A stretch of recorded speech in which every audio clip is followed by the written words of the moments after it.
السلام على الحسين وعلى آل الحسين وعلى أولاد الحسين وعلى أصحاب الحسين. Once more, with the blessing granted by Allah subhanahu wa ta'ala, we have gathered here for the remembrance and azar of Imam Hussain alayhi salam.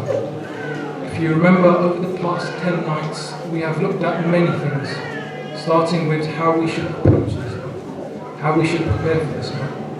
And then we looked into the background of Karbala. So Imam Hussain was not killed on the day of Ashra. He was killed 50 years before when the Ummah was divided. We looked at all of this. Then we went into an analysis of Zuryaab the Warisa to understand how Imam Hussain inherited all these big high prophets. Some of them were Ul al-Azm, which means they were given the divine books, and Imam Hussain is the Warisa. Today, we finished yesterday with Amir al-Mu'mineen. Today we'll focus on the nafs as well as what Ashura means. So starting with the nafs, before we move on, in Surah Fajr, Allah subhanahu wa ta'ala states, Wal Fajr, Walayalin Ashr, by the dawn, the day of break, and by the 10 nights. Which 10 nights is Allah subhanahu wa ta'ala swearing by? Some narrators say it is the 10 nights of Ramadan, as in we don't know the night of Laylatul Qadr. Others say no, this 10 nights are the 10 nights you have all been here so far, the 10 days of Muharram. And we can find this logical when we see that this Surah Fajr, towards the end, and we will come to this, relates to Imam Hussain when it says Nafsul Mutma'inna. We'll come to this in a minute. So with the nafs itself, the first stage is Nafsul Ammara. Nafsul Ammara is the lowest stage. Here, the nafs commands you to do wrong. I'll give you an example. When Hazrat Yusuf was being chased by Zulaykha and she tempted him, he said in the Quran, the Nafsul Ammara tempts people to do wrong. He said it himself. However, the mercy of my Lord protects you. When you do what your nafs says without thinking, that's the lowest stage. Nafsul Ammara. The next stage, if you improve yourself, for example, you pray more, you have piety, you remain steadfast, it's Nafsul Lawwama. In Surah Qiyamah, Allah subhanahu wa ta'ala states, La uqsmu bi yawm al-qiyamah wa la uqsimu bi nafsil lawwama. I swear by the day of judgment, and I swear by the self-blaming soul, the nafsul lawwama. When you and me swear, or when we promise, it's different to when the Quran promises. When the Quran swears and it promises by something, it's highlighting to you that this thing means something. So when Allah is saying, I swear by nafs al-lawwama, what He's trying to say is this stage of the soul is where you blame yourself. Where before, for example, you would steal and you didn't feel nothing. Now you have made improvements.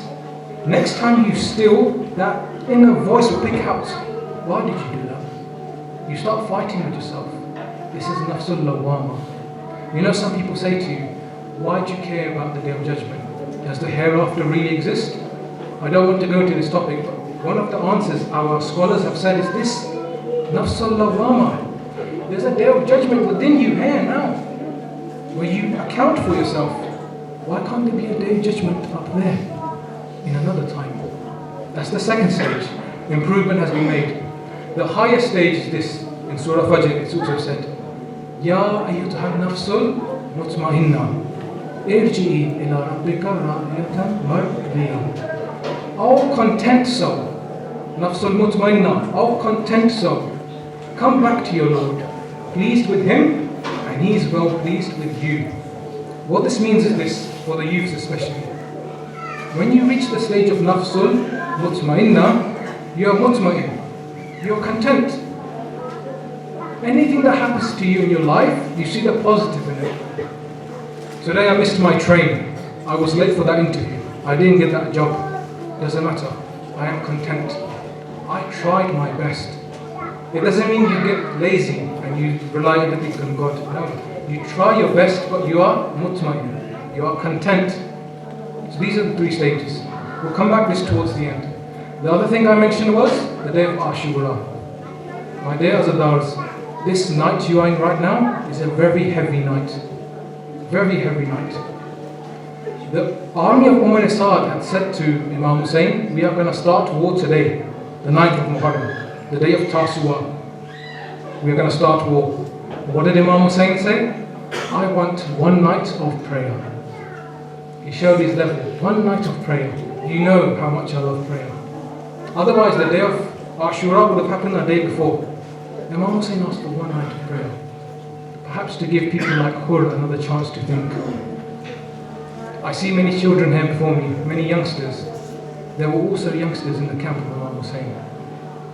There was Bibi Rubab, she was with Ali Asghar. And Bibi Layla was with Hazrat Ali Akbar. And all these bibis were with the children, preparing them. Just like how you all are here today, you're preparing yourself. To do with Ziyarah Ashura. Ashura itself. Hazrat Musa asked Allah subhanahu wa ta'ala, what is Ashura? What is this phenomenon? What is Ashura? Allah subhanahu wa ta'ala replied. This is referenced in Mustadrak wa Sahih. Ashura, and I'll use my own words, it's a lengthy tradition.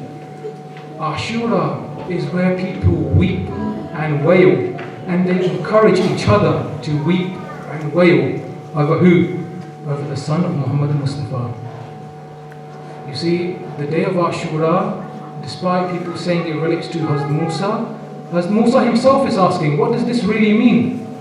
It's the day of tragedy, not a day of celebration. It is also said, you all here today, for the past 10 nights you have come, you have commemorated the Azab of Imam Hussein. Your reward is with your Lord.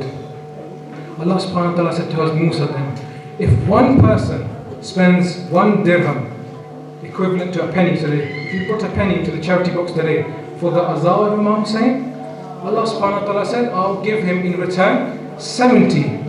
I will return that 1 pence by 70 in his rizq. And I'll grant him paradise. And I'll forgive his sins. For what? Just for contributing to the Azab of Imam Hussein. Do you find this anywhere else?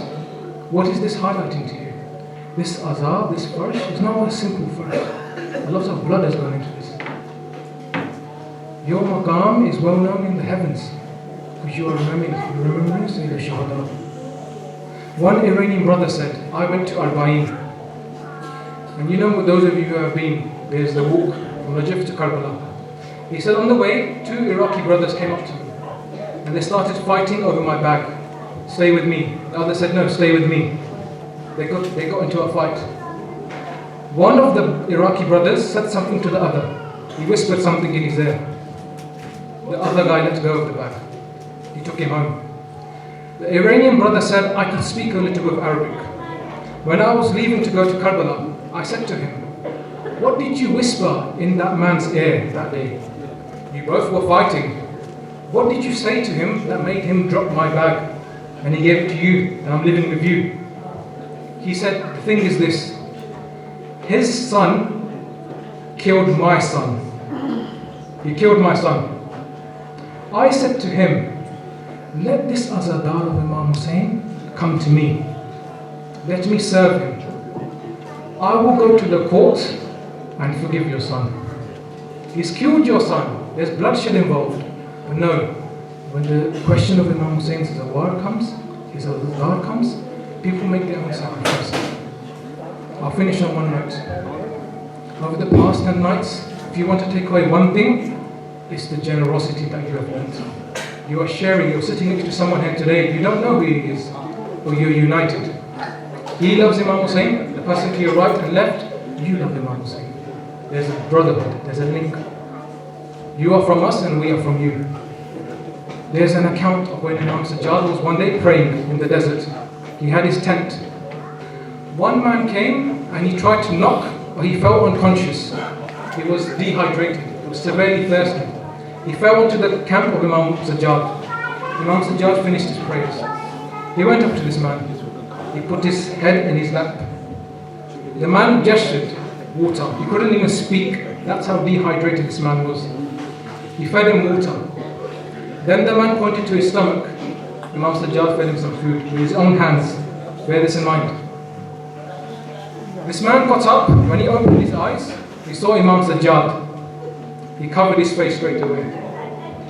He got up and he left. He came back a few minutes later. Something was inside him. He couldn't believe what just happened. He recognized Imam Sajjad. He hoped Imam Sajjad didn't recognize him. He came back to Imam Sajjad and said, "Oh Banda-e Khuda, if you knew who I was, you wouldn't have treated me so kindly." Imam Sajjad didn't say nothing. He went away. He came back again. He wanted a reaction from Imam Sajjad. "Oh man of God, if you knew who I was, you wouldn't have fed me." He went away. Imam Sajjad did not say a word. When the third time he came back and he said the same thing, Imam Sajjad said, "How can I ever forget your face? You killed my Ali Akbar. You are Hasim bin Numair. You killed my brother Ali Akbar. But the difference is this. In Karbala, we were your guests. Today in Medina, you are my guest. That's the difference. I've taken you where I wanted to take you. It's the night of Ali Akbar alayhi salam. You see, a Christian man once came to Imam Hussein and he said to Imam Hussein, "I have seen Rasulullah in my dream. I want to be a Muslim. Please, I'm spiritually affected. I want to be a Muslim today. Could you make me a Muslim? I want to say my Shahada." Imam Hussein said, "Okay." Then Imam Hussein looked to him and said, "Do you want to see the Holy Prophet in real life? You've seen him in your dream. Do you want me to show you him in real life?" He said, "Yes, of course." Imam Hussein called Ali Akbar. "Ali Akbar, come here." The man looked at Ali Akbar and he cried so much that he passed out. When he woke up, he said, "This boy, this son of yours, looks like Rasulullah so much, I am amazed. He's so beautiful." Imam Hussein said to him, "There will come a day where I'm going to have to carry his body into the tents." Do you know who Ali Akbar is? It is narrated that when Hazrat Abbas, Gamar Bani Hashim, and Ali Akbar used to go into the markets, people would close down their stalls, their bazaars, just to look at their faces. So much noor, so much beauty. These two princes of the Bani Hashim. Hazrat Abbas would slightly lower his head. Ali Akbar came to Imam Hussein and said, "When we go to the bazaars and people look at us, my uncle Abbas lowers his head down a little bit. Why?" Imam Hussein asked Hazrat Abbas, "Why do you do this?" Hazrat Abbas gave a beautiful response. He said, "I am the Shabi of Imam Ali alayhi salam. I look like Ali and people look at me. That's fine. The reason why I put my head down is I want them to look at Ali Akbar because Ali Akbar is the Shabi of the Nabi. He is the Hamshikal, as they say, the person who looks like the Prophet the most."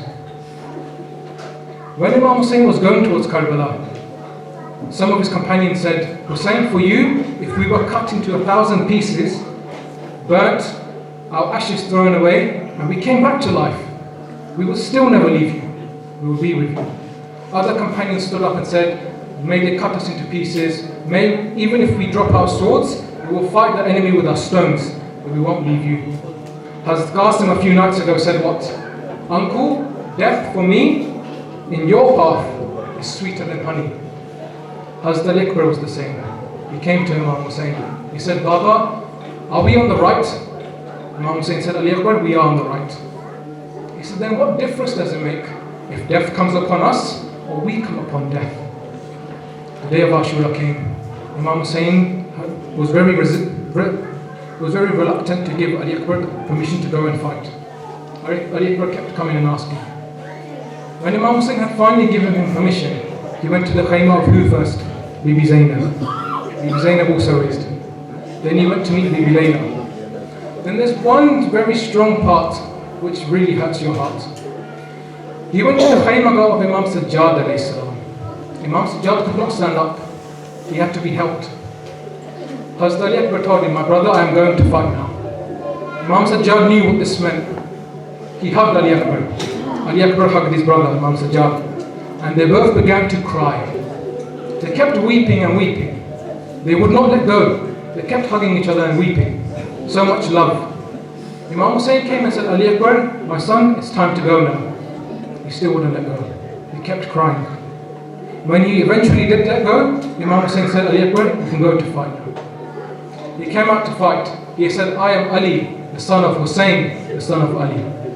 Come and taste my sword and see the power of the Bani Hashim. He went out. When he got onto his horse and he went forward, he could feel someone following him. He started running with his horse slowly. He could hear the footsteps behind him get quicker. When he made his horse charge, he felt as if someone had fallen over behind him. He looked back to see it was Imam Hussein alayhi salam. What was Imam Hussein doing? He was trying to keep up with Ali Akbar. Ali Akbar said, Baba, you've just given me permission to fight. What's the matter? He said, Ali Akbar, you going is very heavy for my heart. If you had a son that was Jawan, who was young enough, you would know the pain.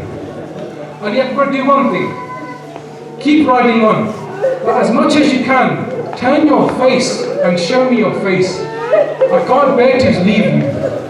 Ali Akbar went to fight. Bibi Layla kept asking Imam Hussein, what's happening? Imam Hussein said, Ali Akbar is winning. He's killing a lot of men. Then Imam Hussein's face changed. Bibi Layla said, what's happened? He said, a big warrior has come to attack Ali Akbar.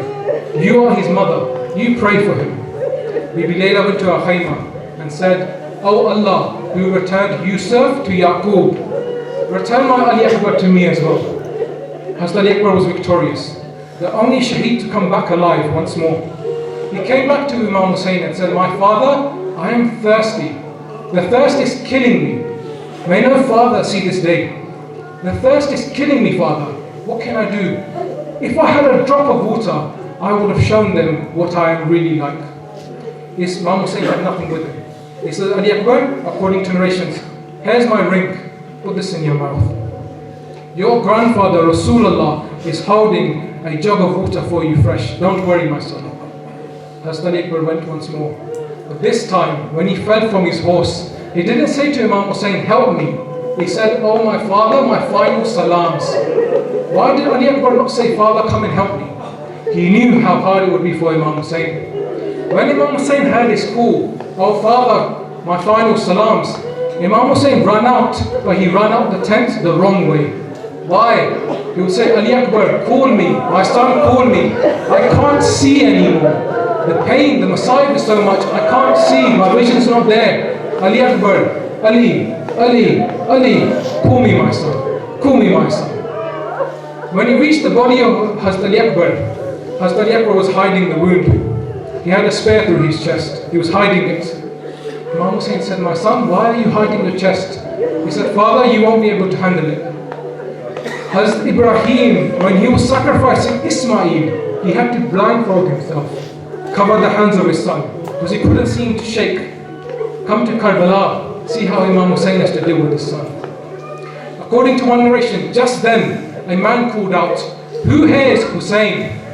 The people pointed, they said, that man over there, who's pulling the spear out of his son's chest, that's Hussein. This man came to Imam Hussein and said, I have a letter for you from Medina. This is from your daughter Fatima Sugra. Imam Hussein heard the word Medina. He felt a lot of pain more. He looked at him and the messenger said, are you sure you are Hussein though? He said, why? He said, your daughter said to me, my father would be of high stature. On one side would be my uncle Abbas, on one side would be my brother Ali Akbar. Are you sure you're that same man? He said, give me the letter. He read the letter. It was Bibi Sugra asking, how is my Ali Akbar? How is my Ali Asghar? How is my family? Imam Hussein didn't write nothing. He placed the letter on Ali Akbar's blood, on his chest, and he gave it back and said, take it to Medina. The man said, where's your reply? He said, my daughter will understand. Take this letter back. I've given my reply. Imam Hussein braced himself. He held the spear from the chest of Ali Akbar. He looked towards Najaf and said, oh my father Ali, with ease on the day of Khaybar, you lifted the gates of Khaybar. Come to Karbala and see, help me.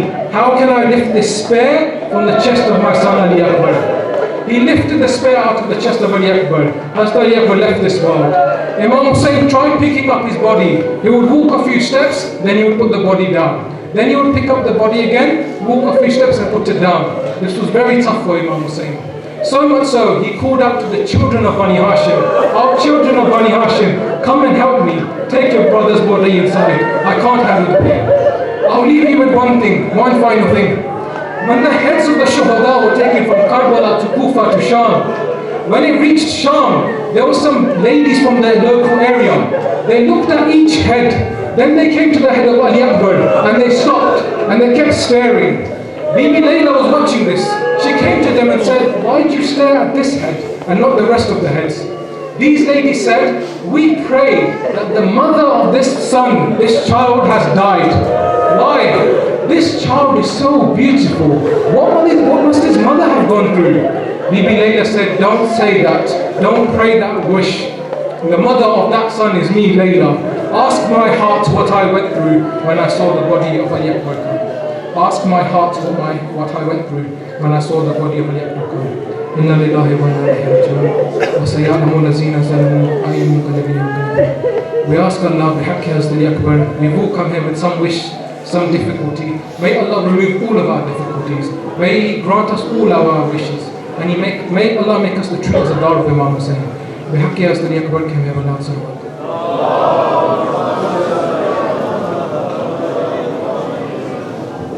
नाज़रीन, एक दफ़ा फिर आपसे गुजारिश करूँगा कि एक दफ़ा खड़े होके आगे आ जाएं।